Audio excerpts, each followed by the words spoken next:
त्यानंतर लाडकी बहीण लाभार्थ्यांची छाननी होणार आहे। तक्रारी प्राप्त झालेल्या अर्जांची देखील छाननी केली जाणार आहे। महिला आणि बाल विकास मंत्री अदिती तटकरे यांनी या संदर्भातली महत्त्वाची माहिती दिली आहे। 2.5 लाखांवरील उत्पन्न असणाऱ्यांना लाभ नाही। महिला आणि बाल विकास मंत्री अदिती तटकरे यांनी या संदर्भातला स्पष्टीकरण दिलेलं आहे। तक्रारी प्राप्त झालेल्या अर्जांची छाननी केली जाईल असं देखील त्यांनी म्हटलेलं आहे।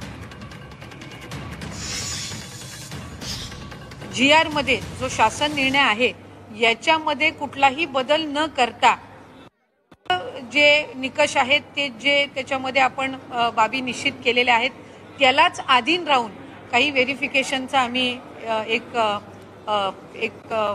कार्यपद्धत आम्ही केलेली आहे डिसाईड। त्याच्यामध्ये साधारणपणे आपला जो इन्कम टॅक्स आहे म्हणजे आपण 2.5 लाखापेक्षा कमी उत्पन्न असणाऱ्या लाभार्थ्यांना आपण याच्यामध्ये लाभ देत आहोत। तर त्याच्यामध्ये इन्कम टॅक्स डेटा हा रिकन्साईल करणं हा एक त्याच्यामध्ये आम्ही विषय घेतलेला आहे की 2.5 लाखापेक्षा आता आमच्याकडे काही स्वतःहून तक्रारी किंवा विभाग म्हणून तक्रारी आलेल्या आहेत की बाबा आमचं उत्पन्न 2.5 लाखाच्या वर वाढलेलं आहे तर आम्ही ह्या लाभामध्ये आता पात्र होत नाही। पण साधारणपणे ती एक संख्या निश्चित करणं हे आम्हाला आहे। त्यामुळे त्यानुसार आम्ही इन्कम टॅक्स विभागाचा त्याच्यामध्ये घेऊन जो डेटा आहे